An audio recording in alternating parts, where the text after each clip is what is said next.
አብዛኛው ሰዎች የሆነ ነገር ይጀምሩታል። ሲጀምሩት ግን በአንድ ቀን ነው ሁሉንም ነገር መጨረስ የሚፈልጉት። መጽሐፍ ሊሆን ይችላል፣ መማርን ሊሆን ይችላል፣ ተማሪም ከሆነ ጥናትን ሊሆን ይችላል። አንድን ሰብጀክት ሲጀምር በአንድ ቀን በቃ ብዙ ነገሮችን መጨረስ ይፈልጋል። ነው ብራ፣ እንደዛ ከሆነ ተስፋ ትቆርጣለህ። እንደዛ አይደለም።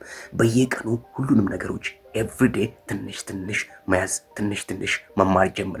በአንድ ቀን ሁሉንም ነገር እጨርሳለሁ ብለህ ከጀመርከው እርግጠኛ ነኝ ከጊዜ በኋላ ተስፋ ትቆርጣለህ። ግራ ሁላ ሊያጋባ ይችላል። ስለዚህ መማርም ይሁን ለቅነው ስራም ይሁን የሆነ ነገርን ራስን ለመቀየርም ይሁን በአንድ ቀን የሚመጣ ነገር የለም። ሁሉም ነገር ጊዜ አለው። ጊዜውን ይጠብቃል። በጊዜ ሂደት ውስጥ ነው የሚመጣው። ስለዚህ መጽሐፍ አንባቢም ከሆናችሁ ተማሪም የምታጠኑ ሰዎች ከሆናችሁ እርግጠኛ ነኝ በየቀኑ ትንሽ ትንሽ የተወሰኑ ነገሮችን እየለመዳችሁ አዳፕት እያደርጋችሁ ሴፍ እያደርጋችሁ ስትመጡ ነው ሁሉ ነገሮችን መማር የምትችሉት እንጂ በአንድ ቀን ሁሉንም ነገር እጨርሳለሁ ካላችሁ ተዋክባችሁ ከጊዜ በኋላ ታቋርጣላችሁ። እንደዛ አታድርጉ። ይመቻችሁ።